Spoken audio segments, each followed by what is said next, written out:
Hello my dear students. So today we are going to study electric potential due to an electric dipole or potential due to an electric dipole. So in last class we have studied about the electric potential energy and about the electric potential. Now if you have not studied the last class, so my suggestion is first go to that class. You study it properly, you'll get the clear idea about electric potential energy, electric potential, and then we have derived one expression that is potential due to a point charge. So after that you come to this class, you'll have the clear idea.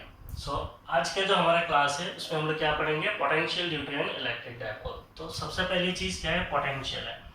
Potential हम लोगों को पता है, it is the work done per unit tester. So work done per unit charge is called potential. So what is potential? Potential is work done per unit charge. And what is the potential due to a point charge? Potential due to a point charge is 1 by 4 pi epsilon naught the charge q divided by the distance r. So it is 1 by 4 pi epsilon naught q by r. So potential due to an electric dipole. What is an electric dipole? That you studied in chapter 1. What is dipole?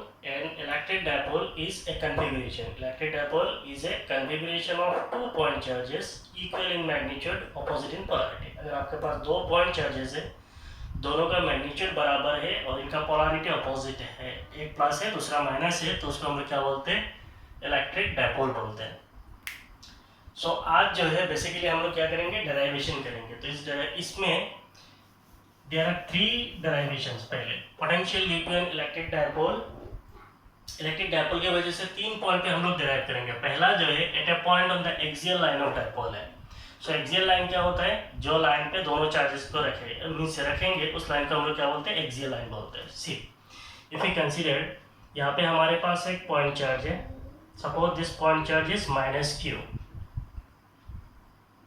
यहाँ पे एक दूसरा charge है, suppose that charge is plus Q. So minus Q plus Q, इनका magnitude कितना है, Q है. दोनों का मैग्नीट्यूड इक्वल है, एक माइनस है दूसरा प्लस है, तो ये क्या हो गया आपका इलेक्ट्रिक डायपोल हो गया. So at a point on the axial line of dipole हमें क्या करना है, we have to consider the axis. मान लीजिए ये आपका डायपोल का एक्सिस है, तो जिस लाइन पे दोनों पॉइंट चार्जेस को रखा गया है उसको हम लोग क्या बोलते हैं, एक्सियल लाइन बोलते हैं. तो ये हो गया axial line. Now axial line पे अगर हम लोग कोई एक पॉइंट कंसीडर करते हैं, suppose that point is m. Axial line पे कोई एक पॉइंट है, वो पॉइंट क्या है, m है. If the centre of this dipole is o, मान लीजिए ये जो डायपोल है इसका सेंटर है o. हम जानते हैं डायपोल का लेंथ जो है उसको हम लोग ट्वाइस l या फिर ट्वाइस a ऐसा लेते हैं. सपोज ये लेंथ जो है a है और ये जो लेंथ है वो क्या है, a है. सो तो डायपोल लेंथ कितना है, डायपोल का लेंथ जो है वो 2a है. हमारा जो पॉइंट m है, पॉइंट m का जो डिस्टेंस है, the distance from the centre of dipole to this point m is, we are considering r. कहानी समझ में आया. मीन्स हमें क्या करना है, पोटेंशियल निकालना है. किसके लिए, एक इलेक्ट्रिक डायपोल के लिए. कहाँ पे निकालना है, किसी एक पॉइंट पे. वो पॉइंट कहाँ पे है, एक्सिस पे है, इसीलिए इस पॉइंट को कहा जाता है axial point. So at a point on the axial line of dipole, so we are going to find out the potential at point m due to this dipole. So dipole का length कितना है, twice a है. So इधर आधा है, a होगा, इधर half है तो a होगा. Now डायपोल जो है, इलेक्ट्रिक डायपोल जो है, इसके साथ एक क्वांटिटी एसोसिएटेड है, उसको हम लोग बोलते हैं electric dipole moment factor. Electric dipole moment factor, उसको डिनोट किया है p वेक्टर से. सो p को बोलते हैं electric dipole moment factor quantity, इसीलिए वेक्टर है. And the direction of electric dipole moment is from negative to positive charge. So इसका डायरेक्शन इधर है और ये हो गया हमारा पॉइंट m. तो सबसे पहले आपका इंट्रोडक्शन पार्ट में क्या लिखना है, consider N electric dipole consist of charges minus q and plus q separated by 2a. तो ये हो गया हमारा dipole minus q plus q, distance उसका सेपरेशन कितना है, 2a है. तो डिटरमिन द इलेक्ट्रिक पोटेंशियल, हमें क्या करना है, इलेक्ट्रिक पोटेंशियल को डिटरमिन करना है. मीन्स इलेक्ट्रिक पोटेंशियल को निकालना है एट ए एक्सियल पॉइंट. कहाँ पे निकालना है, किसी एक एक्सियल पॉइंट पे. Distance r from the centre of dipole, जो एक्सियल पॉइंट है m, उसका डिस्टेंस कितना है, उसका डिस्टेंस है r from the centre of dipole. The potential due to the dipole at point m is the sum of potentials due to the charges minus q and plus q. Now यहाँ पे एक question है, potential जो है उसका उस पे superposition principle follow होता है या नहीं होता है? आप लोगों ने सुपरपोजिशन प्रिंसिपल पढ़ा है कहाँ पे पढ़ा है? इलेक्ट्रिक फोर्स के लिए पढ़ा है, इलेक्ट्रिक फील्ड्स के लिए पढ़ा है। सो पोटेंशियल क्या है? Potential is the work done per unit charge. What is this work done? This work done is the work done by the field. This work done is the work done by the field. और field जो है उसको हम लोग क्या कर सकते हैं? सुपरपोजिशन प्रिंसिपल यूज कर सकते हैं। So we can use to find the net field using superposition principle. So similarly, to find the net potential or total potential due to any configuration of charge, we can use superposition principle. So that means point m में minus q charge की वजह से जो potential होगा और point m पे plus Q charge की वजह से जो पोटेंशियल होगा, माइनस क्यू की वजह से और प्लस क्यू की वजह से जो पोटेंशियल्स होगा, दोनों पोटेंशियल को ऐड करने से पॉइंट m में हमें क्या मिल जाएगा? टोटल पोटेंशियल मिल जाएगा। तो इसीलिए लिखा है हम लोगों ने the potential due to the dipole at point m is the sum of potentials due to the charges minus q and plus q. So what will be the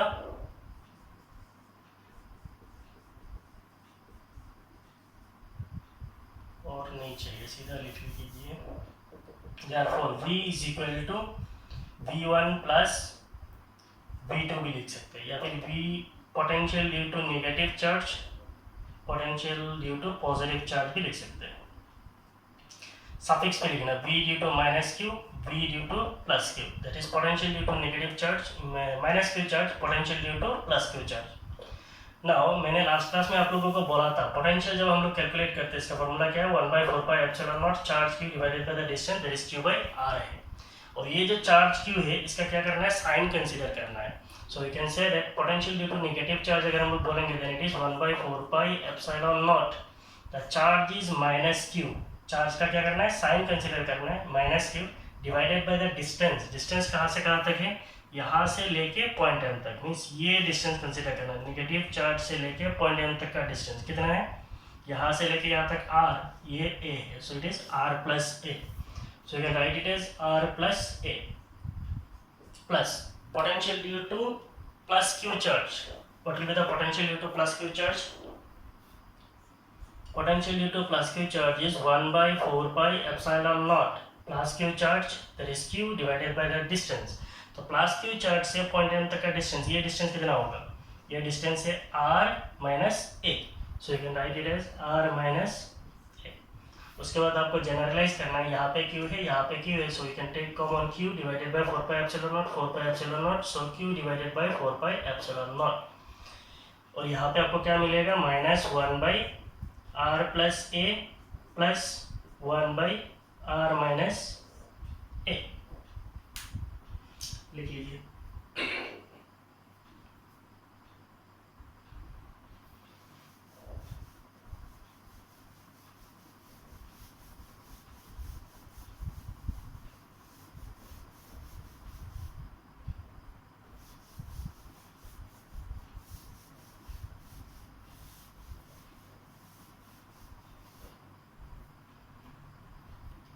Now what will be the potential? Potential V will be equal to Q divided by 4 pi epsilon naught।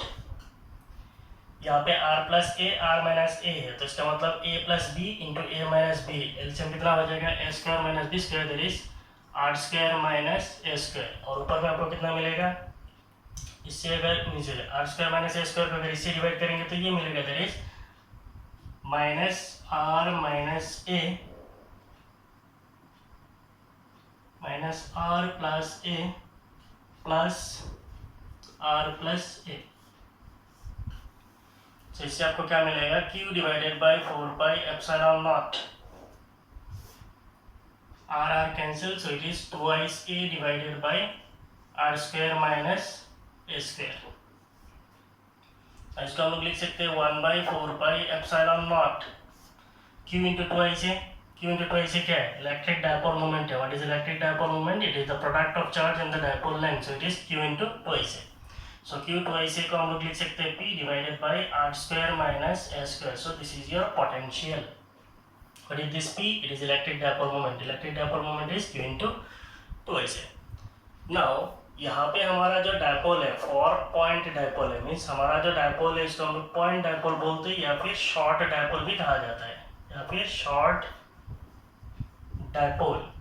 आपका जो are है that is distance है, यहाँ से लेके यहाँ तक का जो डिस्टेंस है that r is very very greater compare to the dipole length. Dipole का जो लेंथ है ट्वाइस है, इसके हिसाब से जो ए है ये डायपोल का जो लेंथ है आर के हिसाब से बहुत छोटा है।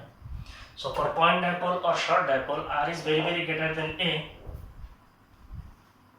thus a square can be neglected, a square can be neglected। a square का हम लोग नेग्लेक्ट क्यों कर सकते हैं, क्योंकि a जो है ये बहुत छोटा है। मान लीजिए कोई वैल्यू है छोटा है 0.01 मीटर है मान लीजिए, इसको अगर आप स्क्वायर करेंगे तो कितना होगा, ये और छोटा हो जाएगा 0.0001। तो इसका मतलब छोटा, एक से छोटा जो भी वैल्यू होता है उसको स्क्वायर करने से मीन्स हायर ऑर्डर में लेके जाने से ये और छोटा होते जाता है।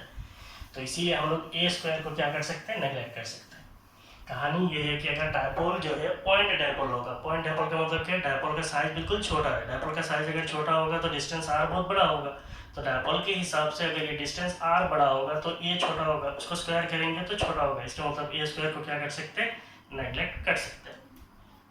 Therefore potential will be equal to 1/4 pi epsilon naught P divided by R square. So this is the electric potential at any point on the axial line of dipole। और अगर कोई ऐसा लिखता है V is equal to Kp divided by R square, Kp divided by R square, तो ऐसे भी लिख सकते हैं। So this was the expression for electric potential at any point on the axial line of electric dipole। हो गया।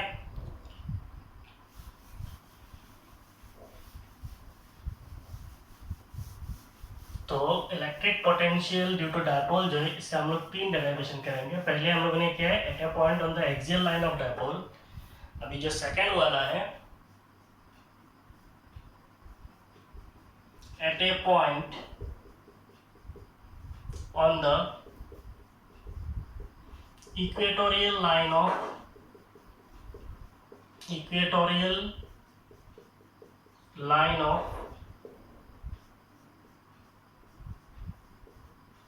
dipole। so इसके अंदर क्वेश्चन ऐसे आ सकता है, show that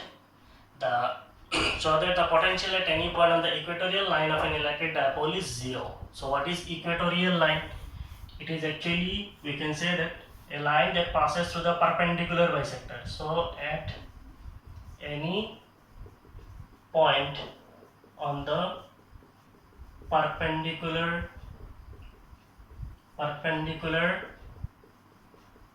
bisector भी हम लोग कह सकते हैं, at any point on the perpendicular bisector। so यहाँ पे अगर हम लोग कंसिडर करते हैं, मान लीजिए हमारा जो डायपोल है यहाँ पे एक पॉइंट चार्ज है, यहाँ पे दूसरा पॉइंट चार्ज है, ये आपका नेगेटिव है माइनस क्यू है, ये आपका प्लस क्यू है। At any point on the, कहाँ पे निकलना है, at a point on the equatorial line of dipole. Equatorial line का मतलब क्या है, it is a line that passes perpendicular through the centre of dipole. कहाँ से गया है, डायपोल का सेंटर से गया है, और ये क्या है, परपेंडिकुलर है।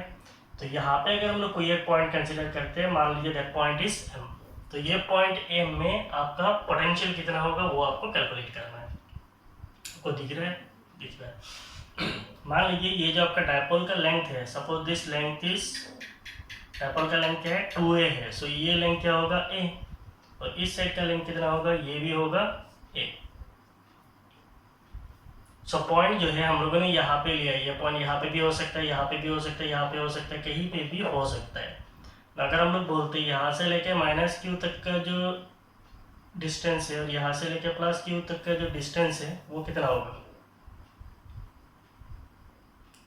सो ये हो गया हमारा डायपोल का सेंटर। सपोज द डायपोल का सेंटर जो है वो O है। इलेक्ट्रिक डायपोल के साथ एक वेक्टर क्वांटिटी एसोसिएट होता है, उसको हम लोग बोलते हैं P वेक्टर। इसका मतलब इलेक्ट्रिक डायपोल मोमेंट वेक्टर। तो ये जो पॉइंट है ये पॉइंट हमारा M है। फिर से देखिए हमारे पास एक पॉइंट डायपोल है, मीन्स एक डायपोल है, इलेक्ट्रिक डायपोल है, इसके अंदर माइनस क्यू चार्ज है, प्लस क्यू चार्ज है। डायपोल का लेंथ कितना है, डायपोल का लेंथ 2a है।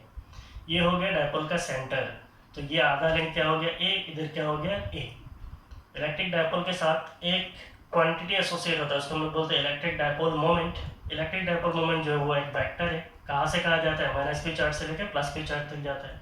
हमें करना क्या है, एक पॉइंट पे पोटेंशियल निकालना है। वो पॉइंट कहाँ पे है, इक्वेटोरियल लाइन पे है। इक्वेटोरियल लाइन पे ये पॉइंट कहीं पे भी हो सकता है। आप देखिए इधर अगर लेंगे तो इधर से जो डिस्टेंस होगा, यहाँ से जो डिस्टेंस होगा सेम होगा, किसी भी जगह पे पॉइंट हो सकता है, but it should be equatorial line.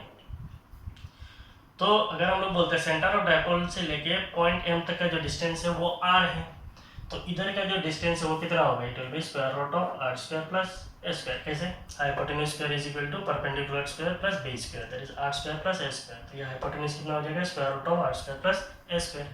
ये डिस्टेंस कितना होगा, सेम होगा, ये भी हो जाएगा आर स्क्वायर प्लस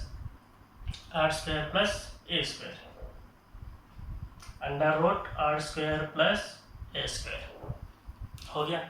आपका जो इंट्रोडक्शन पार्ट है वो तीनों सेंटेंस आप सेम लिख सकते हैं। Consider electric dipole consist of charges minus Q plus q separated by 2 ऐसे। To determine the electric potential at any point m at a point to determine the electric potential at a point on the equatorial line distance r from the center of dipole. Third, the potential at m due to the dipole is the sum of potentials due to charges minus q and plus q. उसके बाद आप क्या लिख सकते हैं, potential V will be equal to V1 plus V2. V1 plus V2 नहीं दिया, पहले मैंने आपको क्या दिया, V due to minus Q and V due to plus Q। मान लीजिए V due to minus Q है और ये है V due to plus Q। So V का मतलब क्या है, टोटल पोटेंशियल है। पॉइंट M में जो टोटल पोटेंशियल होगा वो V होगा। तो टोटल पोटेंशियल क्या होगा, sum of potential.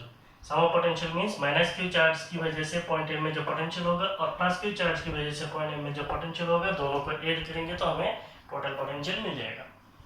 So potential का फॉर्मूला क्या होता है, potential due to point charge is 1/4πε0 charge. Charge कौन सा है, minus negative charge, divided by distance. और इधर डिस्टेंस माइनस के चार्ज से लेके m तक का डिस्टेंस क्या है, it is under root R square plus A square है, प्लस 1/4πε0 प्लस क्यू चार्ज, तो ये हो गया plus Q charge, divided by the distance. What is the distance, distance is under root R square plus A square. Now देखिए, एक हो गया minus Q divided by 4πε0 this, दूसरा plus Q this. So ultimately we can say that we E Q का मतलब equatorial. So equatorial potential is कितना है, 0 है। तो यहाँ पे कंक्लूजन लिख सकते हैं, thus electric potential at any point on the equatorial line, at any point on the equatorial line of an electric dipole is 0। तो ये डेरिवेशन आपका एग्जाम में आ सकता है। पहला वाला आ सकता है, derive an expression for electric potential at any point on the axial line of an electric dipole। यहाँ पे आ सकता है derive an expression for electric potential at any point on the equatorial line of an electric dipole। या फिर इससे question पूछ सकता है, show that the electric potential at any point on the equatorial line of an electric dipole is 0। so ये हो गया आपका second derivation.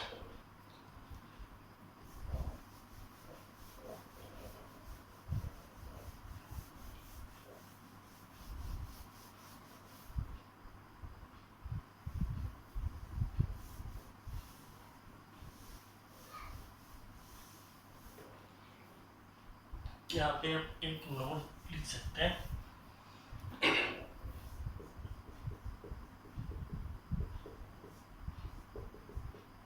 Electric potential at any point on the equatorial plane of an electric dipole is 0। इसका मतलब क्या है, अगर हम लोग मान लेते कोई एक डायपोल है, ये आपका माइनस क्यू चार्ज है और ये आपका प्लस क्यू चार्ज है। डायपोल का सेंटर कहाँ है, ये हो गया आपका डायपोल का सेंटर। डायपोल का सेंटर जो है O है।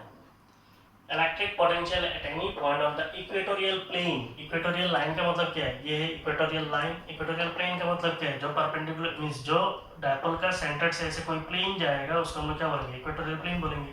तो मान लीजिए आपका इक्वेटोरियल प्लेन है, यहाँ पे अगर कोई पॉइंट होगा तो यहाँ से और यहाँ से जो डिस्टेंस होगा क्या होगा, सेम होगा। यहाँ पे अगर कोई पॉइंट है तो यहाँ से और यहाँ से क्या होगा, सेम होगा। इसका मतलब प्लेन पे कोई भी पॉइंट लेंगे वहाँ पे पोटेंशियल कितना होगा, 0 होगा। एज्यूम कीजिए कि यहाँ से कोई एक प्लेन गुजर रहा है, say this is a plane that passes through the centre of dipole. तो इस प्लेन में किसी भी पॉइंट पे अगर आप पोटेंशियल निकालेंगे तो कितना होगा, 0 होगा। So electric potential at every point on the equatorial plane of an electric dipole is 0, या फिर इक्वेटोरियल लाइन पे भी 0 है।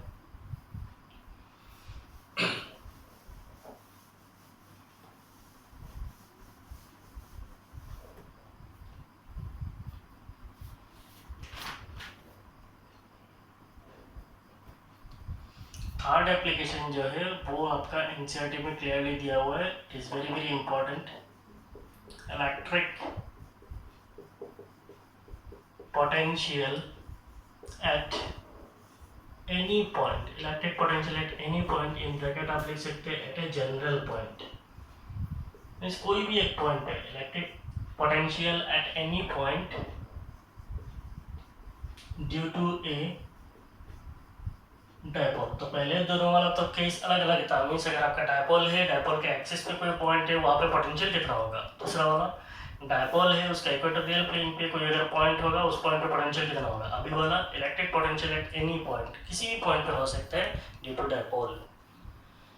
सो इंट्रोडक्शन आप पहले के जैसे लिख सकते हैं, consider electric dipole consist of charge minus Q plus Q. So पहले हम लोग फिगर को देख लेते हैं। मान लीजिए यहाँ पे कोई एक पॉइंट चार्ज है, that point charge is minus Q. यहाँ पे आपका दूसरा पॉइंट चार्ज है, suppose that point charge is plus Q. Dipole का जो सेंटर है, suppose the centre of dipole is O. मैं यहाँ पे कोई एक पॉइंट कंसीडर करता हूँ। तो बेसिकली हम लोग कोई भी पॉइंट लेते हैं तो क्या करते हैं, पॉइंट पी से रिप्रेजेंट करते हैं। लेकिन यहाँ पे क्या होता है, डायपोल मोमेंट है, इलेक्ट्रिक डायपोल मोमेंट, वो भी पी है। तो सिंप्लिसिटी के लिए क्या किया जाता है, एम लिया जाता है, तो अच्छा लगता है। इलेक्ट्रिक डायपोल मोमेंट का डायरेक्शन किधर है, माइनस क्यू से लेकर प्लस क्यू की तरफ है। ना अगर हम लोग ये पॉइंट एम बनेंगे तो यहाँ पे क्या होगा, इस डिस्टेंस को हम लोग यहाँ पे लिख सकते हैं position vector. The position vector is r vector. So angle between electric dipole moment and position vector, say that angle is theta. Angle कितना है, थीटा है। ना हमारा जो माइनस क्यू चार्ज है, माइनस क्यू चार्ज से लेके पॉइंट एम तक का जो डिस्टेंस है, माइनस क्यू चार्ज से पॉइंट एम तक का जो डिस्टेंस है उसको मैंने R1 कंसीडर किया है। और प्लस क्यू चार्ज से लेके पॉइंट एम तक का जो डिस्टेंस है उसको मैंने R2 कंसीडर किया है। अब मान लीजिए अगर आप यहाँ पे कोई एक परपेंडिकुलर ड्रॉ करते हो, इसको थोड़ा टेढ़ा करने से अच्छा होता।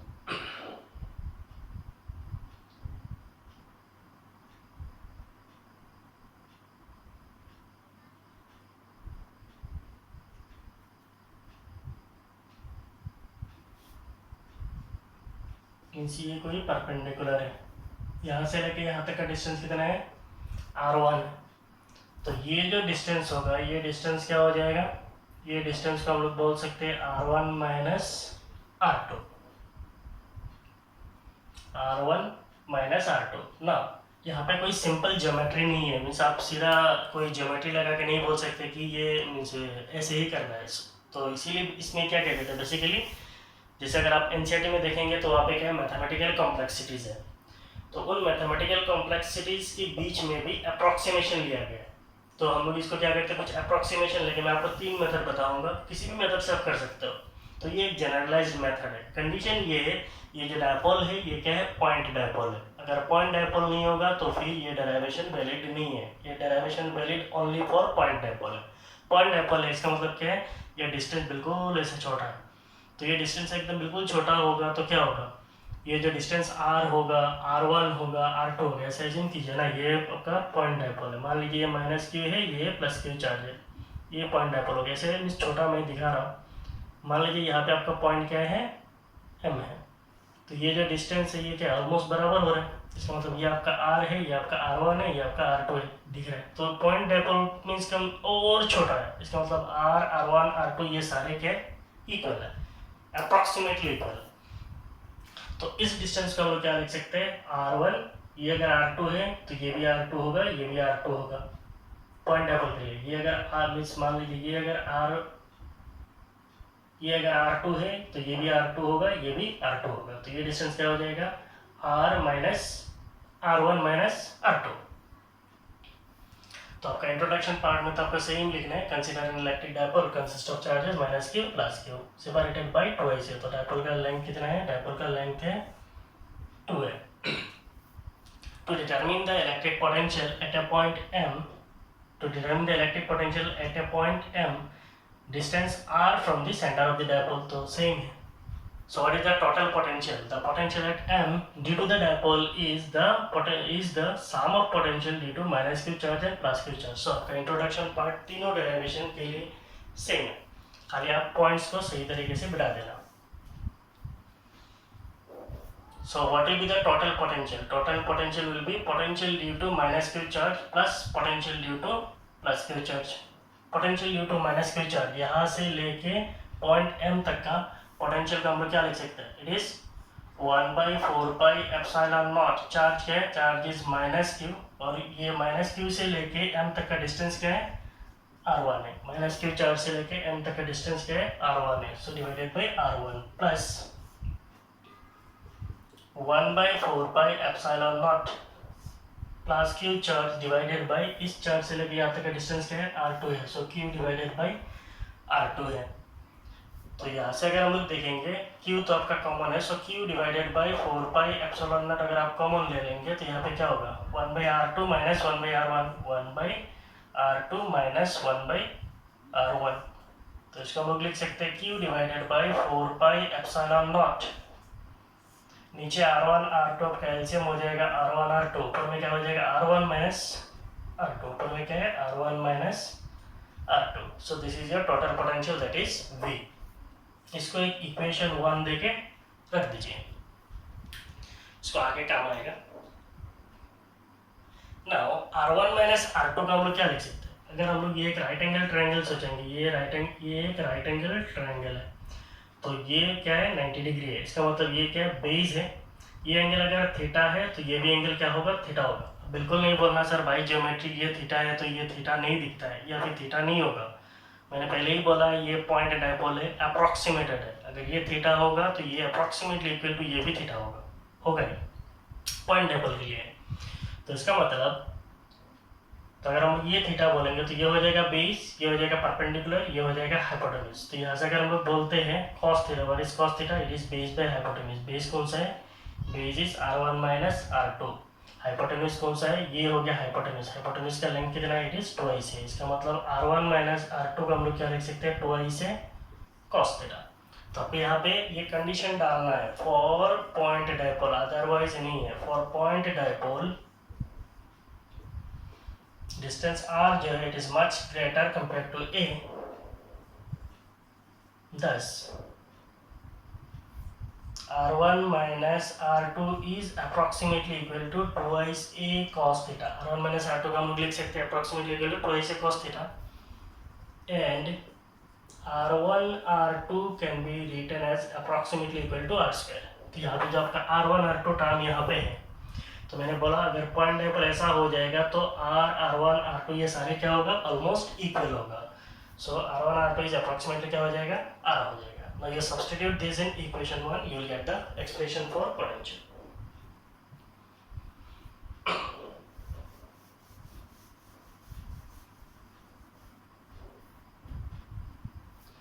So what will be the potential V? Potential V will be equal to Q divided by 4 pi epsilon naught। यहाँ पे क्या है, r1 minus r2 divided by r1 r2 है, डिवाइडेड बाई r1 r2। तो r1 माइनस r2 की जगह पे हम लोग क्या लिख सकते हैं, r1 माइनस r2 की जगह पे लिख सकते हैं 2a cos theta. r1 r2 की जगह पे हम लोग क्या लिख सकते हैं, r स्क्वायर। तो इसको हम लोग लिख सकते हैं 1/4 pi epsilon not q into 2i से क्या हो जाएगा, q इंटू 2i से इज p। सो इधर हो जाएगा आपका p cos theta divided by r square since q into 2ic is equal to p. So electric potential is, what is the formula for electric potential? It is 1 by 4 pi epsilon naught p cos theta by r square. अगर कोई इसको vectorially लिखेगा तो भी लिख सकता है. How to write it vectorically? So potential vector है? नहीं है, बिल्कुल नहीं है. क्यों नहीं है? क्योंकि वर्क डन बाय चार्ज है. वर्क डन और चार्ज दोनों स्केलर है तो पोटेंशियल भी स्केलर है. So it is 1 by 4 pi epsilon naught. इसको हम लोग लिख सकते हैं p cos थीटा को लिख सकते हैं p vector dot r cap divided by r square. कैसे लिख सकते हैं? p vector dot r cap divided by r square.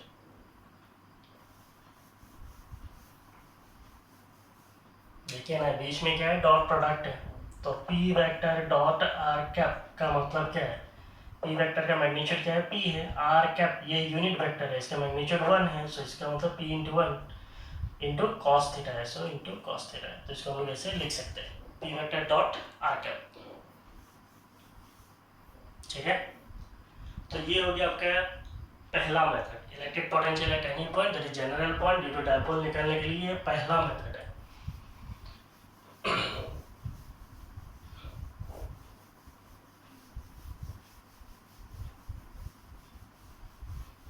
आपको मैं और एक मेथड बताता हूँ.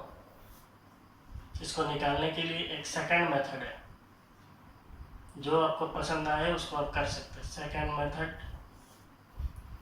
मान लीजिए आपके पास कोई एक डायपोल है. तो यहाँ पे आपका माइनस क्यू चार्ज है, यहाँ पे आपका प्लस क्यू चार्ज है.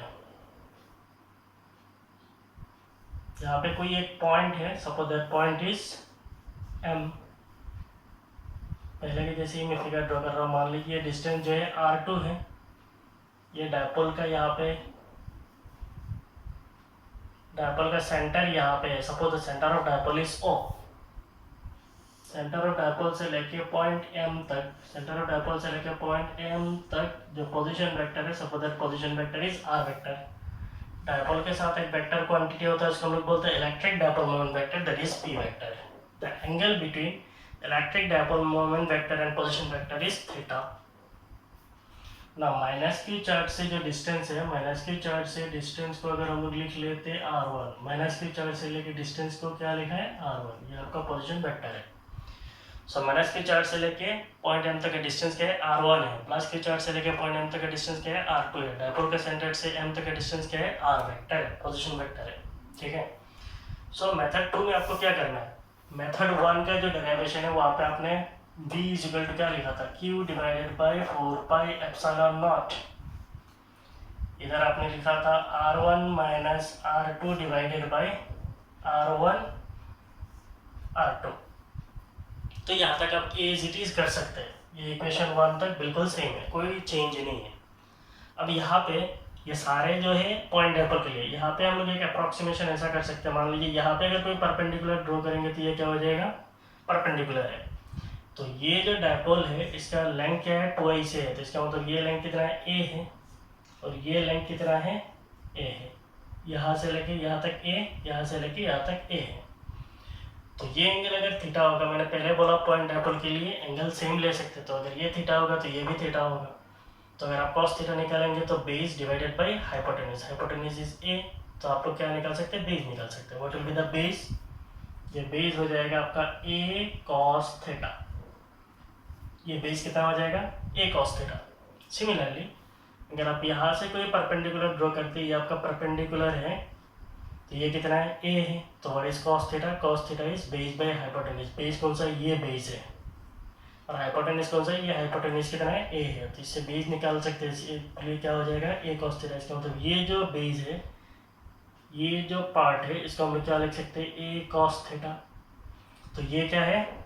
a cos theta. ये क्या है? a cos theta. तो यहाँ पे आप लिख सकते हैं by geometry r1 is equal to r plus a cos theta. Point dipole के लिए अगर मैं यहाँ पे यहाँ से अगर परपेंडिकुलर ड्रॉ करूँगा तो यहाँ से लेके यहाँ तक r है, तो यहाँ से लेके यहाँ तक क्या होगा? r ही होगा. तो R1 को मैं क्या लिख सकता हूँ, R1 का मतलब ये पूरा है, यहाँ से लेके यहाँ तक है R है प्लस ए cos थीटा, ये R है तो ये भी R है plus A cos theta. So R1 can be written as R plus a cos theta and R2 can be written as R minus a cos theta. यहाँ से लेके यहाँ तक कितने हैं, R है और ये क्या है, R2 है. तो ये अगर R2 है तो यहाँ से लेके यहाँ तक भी क्या होगा, R2 होगा.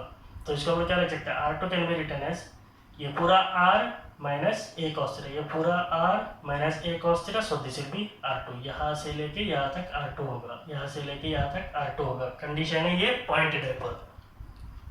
Now substitute this in this, what we will get, potential V will be equal to Q by 4 pi epsilon naught. R1 के R1 is R plus a cos theta minus R2 is R minus so a cos theta divided by R1 R2. इसका मतलब R plus a cos theta into R minus a cos theta. तो आपको क्या मिलेगा, a plus b into a minus b. So it is a square minus b square. That is R square minus a square cos square theta. Now this can be written as Q divided by 4 pi epsilon naught. ये R cancel हो जाएगा तो यहाँ पे आपको क्या मिलेगा, 2a cos theta divided by R square minus a square cos square theta. So this will be potential. ठीक है. तो यहाँ पे हम लोग फिर से अप्रॉक्सीमेशन डाल सकते हैं, ये आपको हमेशा डालना है. फॉर पॉइंट डाइपोल और short dipole R is very greater compare to A. R जो है A से बहुत बड़ा है, तो इसका मतलब ये जो A स्क्वायर टर्म है ये छोटा है, तो ये A स्क्वायर बहुत छोटा है, इसके साथ ये जो पूरा होगा A square cos square theta, ये पूरा टर्म ही छोटा हो जाएगा. इसको हम क्या कर सकते हैं, नेग्लेक्ट कर सकते हैं. सो for point dipole R is very greater then A, thus a square cos square theta can be neglected. a square cos square theta को हम लोग क्या कर सकते हैं, नेग्लेक्ट ही कर सकते हैं. कॉपी कर लीजिए.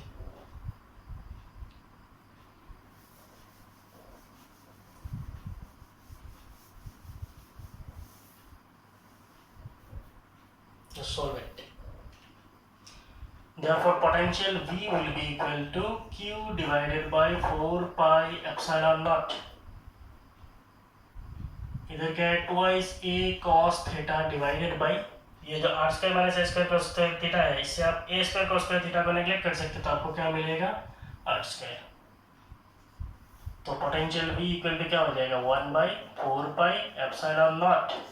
Q into twice आपका क्या है, इलेक्ट्रिक डाइपोल मोमेंट है, P cos theta divided by R square, since P is equal to Q into twice A. So this is your electric potential. ये हो गया आपका मेथड 2, सेकंड मेथड. ठीक है. और एक मेथड है, आपको जो पसंद है वो आप एग्जाम में कर सकते हैं.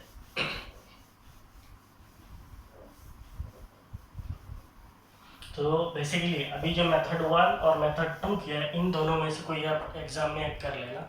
अभी जो थर्ड मेथड करेंगे ये थोड़ा अलग है. So now we are going to study the third method. क्या करना है, इलेक्ट्रिक पोटेंशियल निकालना है at any point due to an electric dipole. So it is method 3. इसके लिए हम लोग क्या कंसीडर करेंगे, मान लीजिए हमारे पास कोई एक डाइपोल है, ये आपका माइनस क्यू चार्ज है, ये आपका प्लस क्यू चार्ज है. डाइपोल का जो सेंटर है, सेंटर इज O. डाइपोल का एक डाइपोल मोमेंट होता है, डाइपोल मोमेंट का डायरेक्शन वेक्टर क्या है, P वेक्टर है. हमें क्या करना है, कोई एक पॉइंट है, मान लीजिए यहाँ पे कोई पॉइंट है, दैट पॉइंट इज M, इसका पोजीशन वेक्टर है R वेक्टर. तो पॉइंट M में हमें क्या करना है, पोटेंशियल निकालना है. तो इसमें हम लोग जानते हैं, अगर हमारे पास कोई एक वेक्टर है, मान लीजिए ये आपका x एक्सिस है और ये आपका y एक्सिस है, बीच में ये आपका एक वेक्टर है, दैट इज P वेक्टर है, that is electric dipole moment vector. इस डाइपोल मोमेंट वेक्टर अगर हॉरिजॉन्टल के साथ एक एंगल बनाता है, मान लीजिए दैट एंगल इज थीटा, तो इसको हम लोग रिजोल्व कर सकते हैं. रिजोल्व करने से इस डायरेक्शन में आपको हॉरिजॉन्टल कंपोनेंट क्या मिलेगा, हॉरिजॉन्टल कंपोनेंट मिलेगा पी कॉस थीटा, और वर्टिकल में आपको क्या मिलेगा, पी साइन थीटा। तो ये जो एंगल है, ये एंगल कितना है, थीटा है, that is the angle between position vector and dipole moment vector is theta. तो अगर ये पी वेक्टर है, इसको मैं इधर भी लिख सकता हूँ पी वेक्टर। अब पी वेक्टर मीन्स इसको एज्यूम कर लीजिए कि ये इस साइड में है, तो इस साइड में आपका क्या हो जाएगा, पी वेक्टर। नाउ ये अगर पी वेक्टर है, मान लीजिए इस लाइन को मैं ऐसे खींचता हूँ, तो ये एंगल अगर थीटा है तो ये एंगल भी क्या होगा, थीटा होगा। और ये जो डायपोल है इसका दो कंपोनेंट हो जाएगा, एक ये हॉरिजॉन्टल की तरफ आ जाएगा, इस कंपोनेंट को हम लोग क्या बोल सकते हैं, इस कंपोनेंट को हम लोग बोल सकते हैं पी कॉस थीटा। और ये पॉइंट पे अगर हम एक परपेंडिकुलर ड्रॉ करेंगे, मान लीजिए ये आपका परपेंडिकुलर है, तो इधर अगर पी कॉस थीटा है तो इधर क्या जाएगा, इधर अगर पी कॉस थीटा है तो इधर क्या जाएगा, पी साइन थीटा। तो इसको हम लोग इस परपेंडिकुलर कंपोनेंट पे यहाँ पे लिख सकते हैं पी साइन थीटा। अब यहाँ पे इंट्रोडक्शन एज इट इज लिख सकते हैं, और यहाँ पे लिखना क्या है, सब डिवाइड द डायपोल, सब डिवाइड द डायपोल, डायपोल आपका क्या है, पी वेक्टर है, इनटू टू कंपोनेंट डायपोल्स। तो हमने यहाँ पे क्या किया, दो कंपोनेंट डायपोल्स में डिवाइड कर दिया है, component dipoles P cos theta and P sine theta. आपका जो डायपोल था वो डायपोल क्या था, पी वेक्टर था, उसका आपने कंपोनेंट्स में डिवाइड कर लिया, एक कंपोनेंट हो गया पी कॉस थीटा, दूसरा हो गया P sine theta. So subdivide the dipole P vector into two components, that is two components, component dipole, that is P cos theta and P sin theta. So what will be the potential at M due to dipole is, potential say at M is V, so it will be equal to potential due to p cos theta component. तो आपका जो अभी dipole है, दो dipole हो गया, एक हो गया पी कॉस थीटा और उसकी वजह से आपको पोटेंशियल निकालना है, और दूसरा कंपोनेंट हो गया पी साइन थीटा, उसके लिए आपको पोटेंशियल निकालना है, दोनों को ऐड करना है, you will get the total potential, that is V. P cos theta का आप देखिए, आपका जो पी कॉस थीटा कंपोनेंट है, आपका डायपोल अभी पहले का आपका डायपोल किधर था, पहले का डायपोल आपका था इधर, अभी पी कॉस थीटा किधर आ गया, ये आ गया आपका पी कॉस थीटा, और आपका पॉइंट एम किधर चला गया, पॉइंट एम अभी किधर है, इधर है। इसका मतलब ये कौन सा लाइन पे, पी कॉस थीटा के लिए कौन सा लाइन पे है, एक्सियल लाइन पे है। इसका मतलब ये जो है ये आपका एक्सियल कंपोनेंट है, और ये जो कंपोनेंट है, ये कंपोनेंट कहाँ पे है, ये कंपोनेंट आपका इस तरफ है, तो ये हो गया आपका पी साइन थीटा। तो पी साइन थीटा जो है वो क्या है, परपेंडिकुलर कंपोनेंट है, मीन्स आपका डायपोल का परपेंडिकुलर पे है, पॉइंट एम के किधर है, परपेंडिकुलर है, तो ये हो गया आपका डायपोल, ये एम कहाँ पे है, परपेंडिकुलर पे है। सो पी साइन थीटा जो है वो आपका इक्वेटोरियल कंपोनेंट है या फिर परपेंडिकुलर कंपोनेंट है, ऐसे बोल सकते हैं ना। हम लोग जानते हैं electric potential at any point on the axial line of dipole कितना होता है, it is 1/4 pi epsilon not charge Q, बिल्कुल नहीं, के पी डिवाइडेड बाय डिस्टेंस, क्या है, डिस्टेंस इज आर है।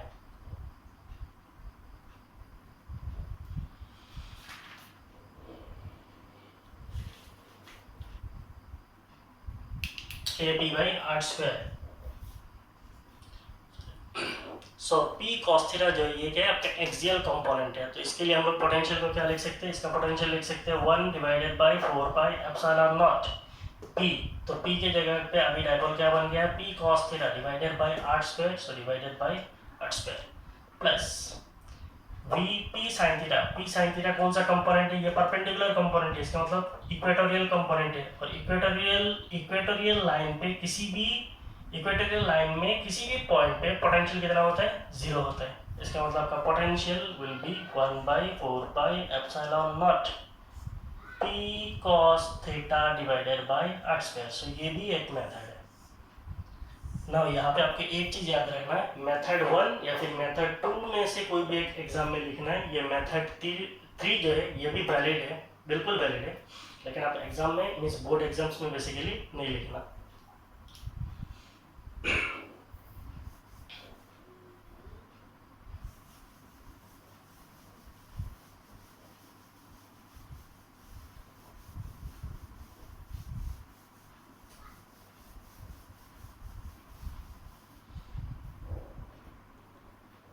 यहाँ पे कुछ इंपॉर्टेंट पॉइंट्स बोल के लिख लीजिए।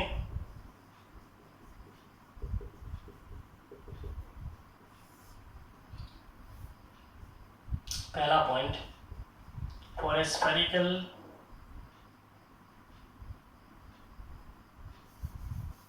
for any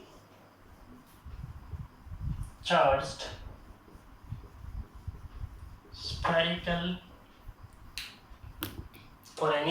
spherical shell,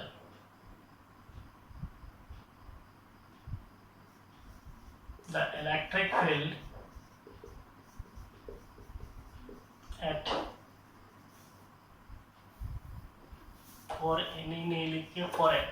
for a charged spherical shell, the electric field at any point outside the shell is as if the entire charge is concentrated at the center of shell. For a charged spherical shell, the electric field at any point outside the shell is as if the entire charge is concentrated at the center of shell. ये आप लोगों ने कहाँ पे पढ़ा है? Gauss law का third application है। एग्जाम में नहीं लिखना, गॉस लॉ का थर्ड एप्लीकेशन है, आपको पता है। मीन्स अगर आपके पास कोई भी चार्ज स्फेरिकल शेल है, मान लीजिए ये कोई चार्ज स्फेरिकल शेल है, कोई एक चार्ज स्फेरिकल शेल है, ये स्फेरिकल शेल है और चार्ज जो इसके सरफेस में यूनिफॉर्मली डिस्ट्रीब्यूटेड है। So the charges are uniformly distributed all about the surface of this charge spherical shell. अगर हम लोग बोलते हैं ये जो स्फेरिकल शेल है इसका रेडियस कैपिटल आर है। मान लीजिए यहाँ पे कोई एक पॉइंट है, that point is P. Point P कहाँ पे है? शेल के बाहर है। तो पॉइंट पी में जो आपका इलेक्ट्रिक फील्ड होता है, what is the electric field? It is 1/4πε0 charge Q divided by R square.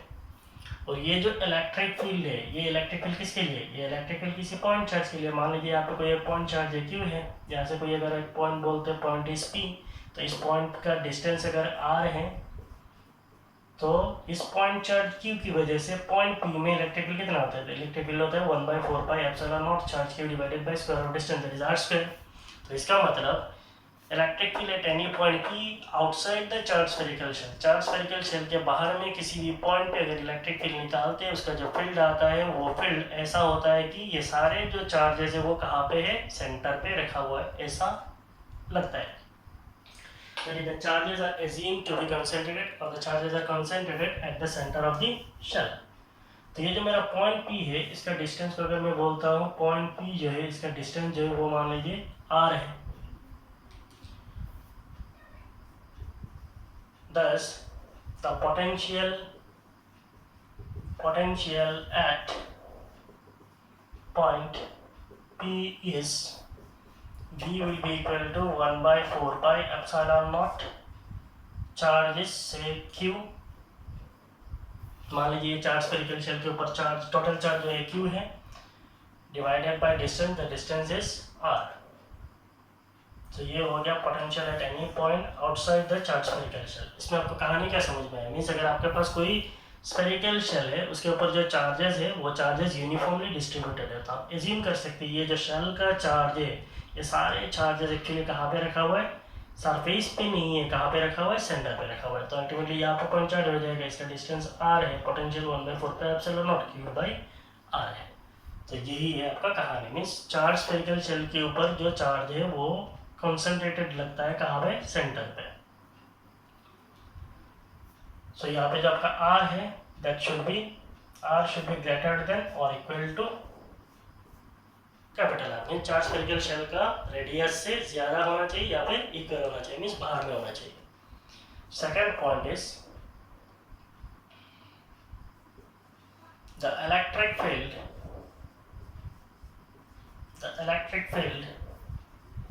at any point,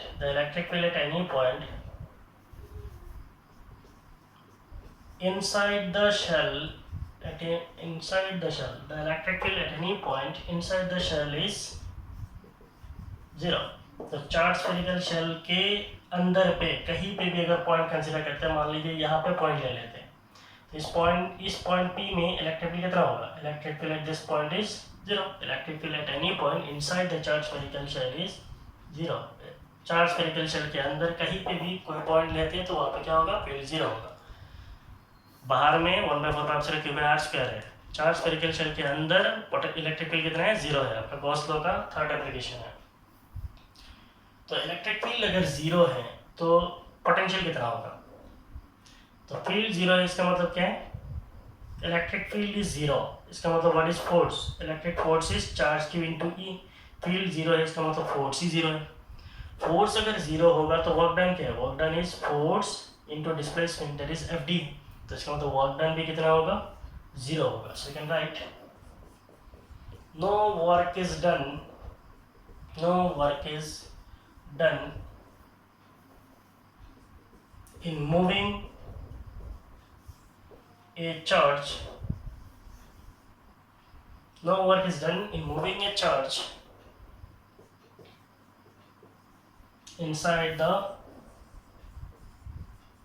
shell. तो शेल के अंदर पे अगर किसी भी पॉइंट्स के बीच में, मान लीजिए ये आपका चार्ज स्फेरिकल शेल है, यहाँ पे कोई एक पॉइंट है A और यहाँ पे कोई एक पॉइंट है दैट इज B.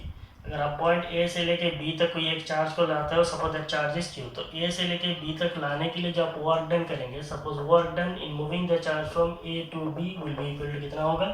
0 होगा.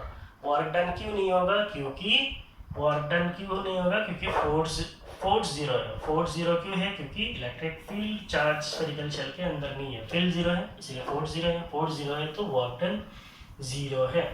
And what is potential? Potential is work done per unit charge. तो work done 0 है, इसका मतलब there is no net work done, means इन दोनों points के बीच में कोई net work done नहीं है. इसका मतलब इन दोनों points पे potential कितना है? Equal है. That is the potential at every point inside the charge spherical shell is constant. Thus, the potential at every point inside the charged spherical shell, inside the charged spherical shell, as well as on the surface of shell is constant. क्या लिखा है? The electric field at any point inside the shell is 0. Charge spherical shell के अंदर में किसी भी point पे electric field 0 होता है. No work is done in moving a charge inside the shell. Shell के अंदर पे किसी भी दो पॉइंट्स के बीच में, किसी भी पॉइंट्स के बीच में अगर किसी चार्ज को मूव कराते हैं, कोई भी वर्क डन नहीं होगा. क्यों नहीं होगा वो मैंने आपको एक्सप्लेन कर दिया है. Thus the potential at any point, the potential at every point inside the charged spherical shell are equal. The potential at every point inside the charged spherical shell, तो चार्ज स्फेरिकल शेल के अंदर में किसी भी point पे जो potential होगा, as well as on the surface of shell is constant. और सरफेस का शेल का सरफेस पे जो पोटेंशियल होगा वो हमेशा क्या होता है? कांस्टेंट होता है. The potential at any point inside the charged spherical shell is given as V is equal to 1/4 pi epsilon naught the charge q divided by the distance, that is the radius of charged spherical shell q by r. ठीक है. So this is the potential at any point inside the charged spherical shell or as well as the on the surface of the charged spherical shell. तो ये था आज का topics. आज अभी तक आप लोगों ने क्या पढ़ा है? Electric potential. Electric potential is work done per unit charge. Electric potential due to a point charge. Electric potential due to a point charge is 1/4 pi epsilon naught the charge q divided by square of distance, that is बिल्कुल नहीं है, charge q divided by r, q by r. फिर आप लोगों ने पढ़ा है electric field at any point on the axial line of dipole. So it is 1/4 pi epsilon naught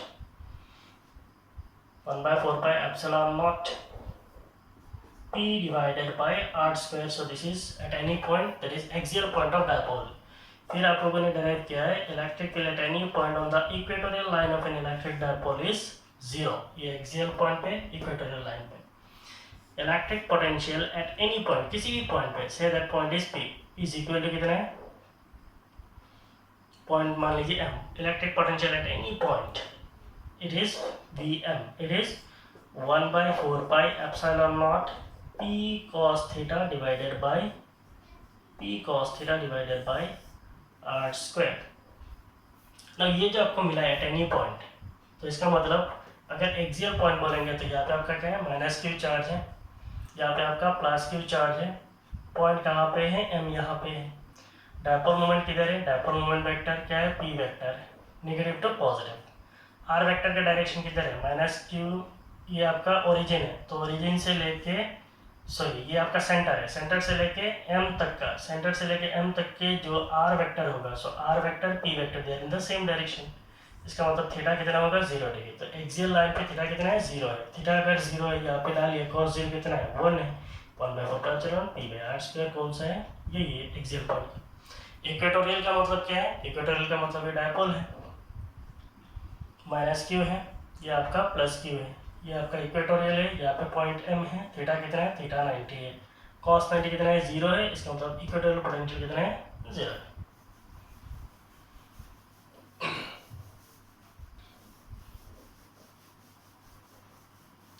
okay, so this is all about the potential due to an electric dipole. उसके बाद हम लोग एक टॉपिक पढ़ेंगे, छोटा सा topic है. It is the potential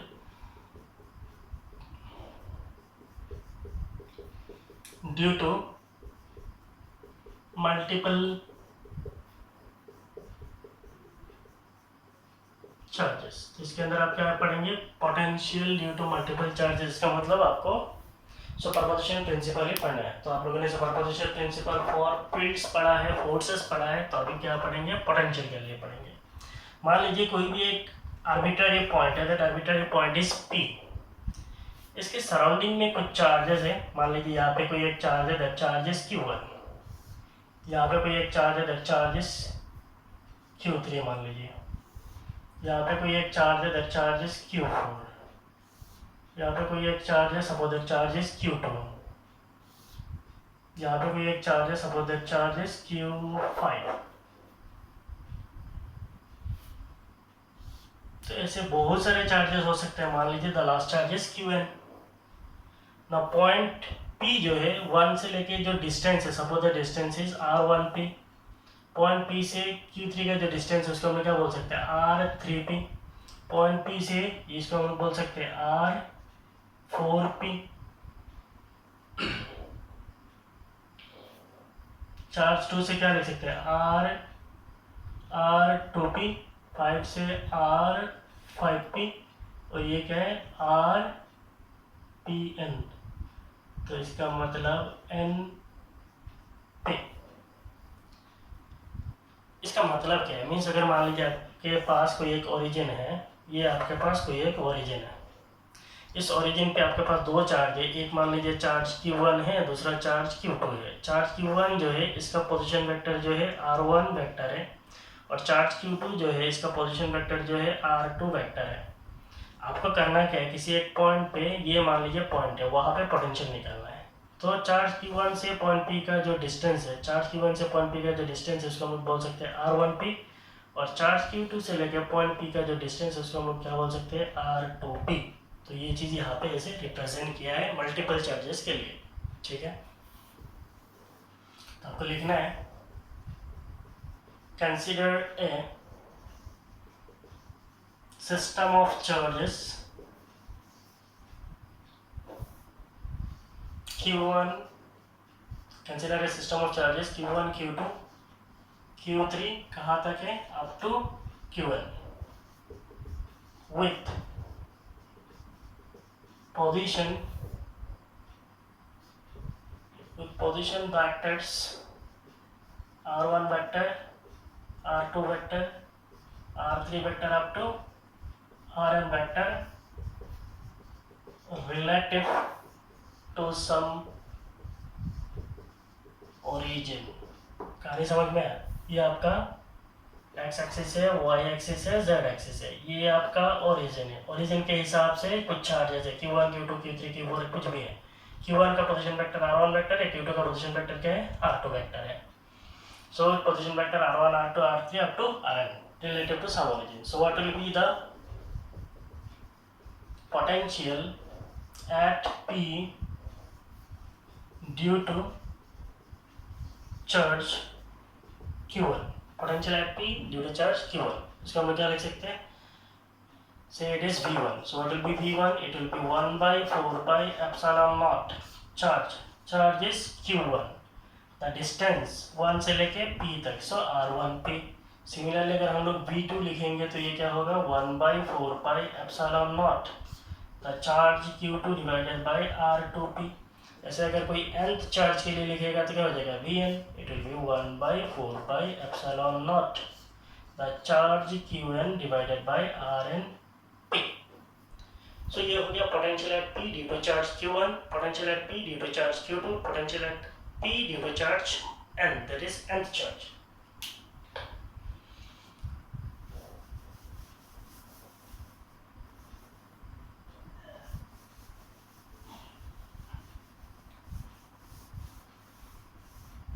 Now what is superposition principle?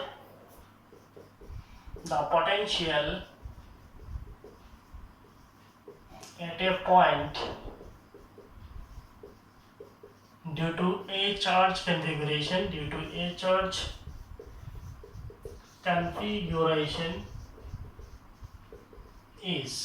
the potential at a point due to a charge configuration is the algebraic sum of potentials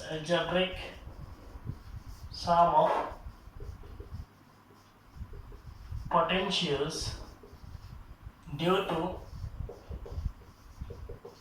individual charges.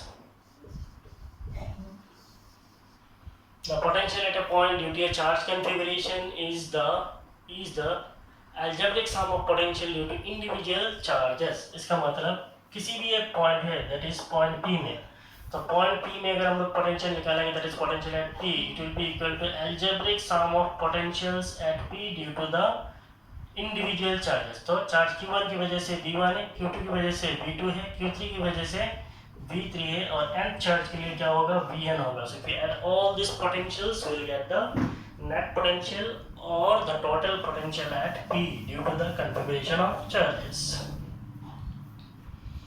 Now what is the potential due to charge Q1? It is 1 by 4 pi epsilon naught charge Q1 divided by R1P due to charge Q2 1 by 4 pi epsilon naught the charge is Q2 divided by R2P.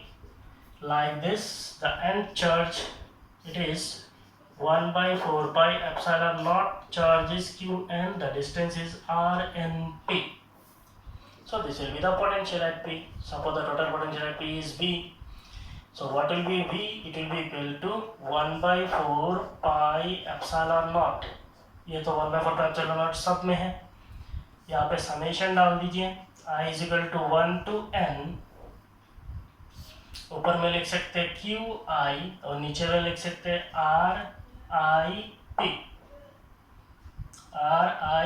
RIP. So this is the total potential due to a configuration of charge. I की जगह पे 1 डालिए तो Q1 divided by R1P, Q2 by R2P, Q3 by R3P, Q4 by R4P, Qn by Rnp. So this is the general form of potential due to any configuration of charges. तो आज का हमारा class यहीं पे ख़त्म है. तो अभी टाइम आता है, सी आप लोग मेरा वीडियो को देखते हो. If you really like my videos please like it. अगर आपको कुछ भी सजेशन है तो आप मुझे कमेंट बॉक्स में कमेंट कर सकते हैं. If you have not subscribe my channel please subscribe my channel.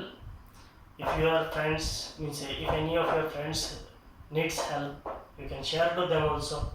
Thank you. Bye-bye.